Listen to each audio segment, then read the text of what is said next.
அன்பர்களே நண்பர்களே, யாருக்கிட்டேயாவது சிவப்பு மருதாணியோட விதைகள் தேவைக்கு அதிகமாக இருந்துச்சு அப்படின்னா என்னோடய வாட்ஸ்அப் நம்பருக்கு வாட்ஸ்அப் பண்ணுங்கள். நான் அமௌண்ட் கொடுத்தோ இல்லை எக்ஸ்சேஞ்ச் மாதிரியோ வாங்கிக்கிறேங்க. இது ஃப்ரீ சீட்ஸாக கொடுக்கலாம் அப்படின்ட்டு இருக்கிறேன். ஏன்னா சிவப்பு மருதாணியோட விதைகள் எல்லாருமே ரொம்ப ஹை ரேட்டில் ப்ரைஸில் சேல்ஸ் பண்ணுறாங்க. நிறைய பேர் கேட்டுட்ருக்கீங்க.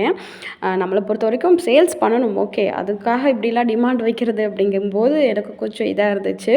ஸோ அதனால் நம்ம வாங்கி கொஞ்சம் ஃப்ரீ சீட்ஸாக கொடுக்கலாம் அப்படின்னு இருக்கிறேன். அப்போ ஃப்ரீயாக கொடுக்கும்போது நிறைய பேர் வச்சு வளர்ப்பீங்க. அதுக்கப்புறம் நீங்களும் நிறைய பேருக்கு கொடுப்பீங்க. அப்போ அது ரேர் வெரைட்டியாகவே இருக்காது, எல்லா பக்கமும் இருக்கும்ல. ஸோ அந்த மைண்ட் செட்டு தான் இப்போ தான் ஸ்டார்ட் பண்ணியிருக்கேன். ஃப்ரீ சீட்ஸ் இதுக்கு முன்னாடி கிவ் அவேல கொடுத்துருந்தேன். அதுலேயே வெள்ளை தூதுவளை, அதுக்கப்புறம் செம்பருத்தி விதைகள், அப்புறம் சிவப்பு மணத்தக்காளி விதைகள், ஸோ இந்த மாதிரி சில ரேர் வெரைட்டிலாம் கொடுத்துருந்தேன். இந்த சிவப்பு மருதாணி செடியும் எனக்கு அன்பு தமிழ் யூடியூப் சேனல் சிஸ்டர் தான் கொடுத்துருந்தாங்க. ஸோ அவங்ககிட்டயும் சீட்ஸ் இல்லைங்களாம்மா, இருந்ததெல்லாம் கொடுத்துட்டேன் அப்படின்னு சொன்னாங்க. நம்ம சப்ஸ்கிரைபர் ஃபாலோவர்ஸ் எல்லாம் இருப்பீங்க. ஸோ அவங்கக்கிட்ட இந்த சிவப்பு மருதாணியோட விதைகள் தேவைக்கு அதிகமாக இருந்துச்சுன்னா கொடுத்தீங்கன்னா மற்றவங்களுக்கும் கொடுக்கலாம் அப்படின்னு சொல்லிட்டு இருக்கேன். ஃபஸ்ட்லாம் நிறைய பேர் கேட்டிருந்தீங்க. அந்த டைம் பர்சனல் வேலை இருந்தனால வேண்டான்னு சொல்லிட்டேன். இப்போ நான் தேடுறேன், எனக்கு கிடைக்க மாட்டேங்குது.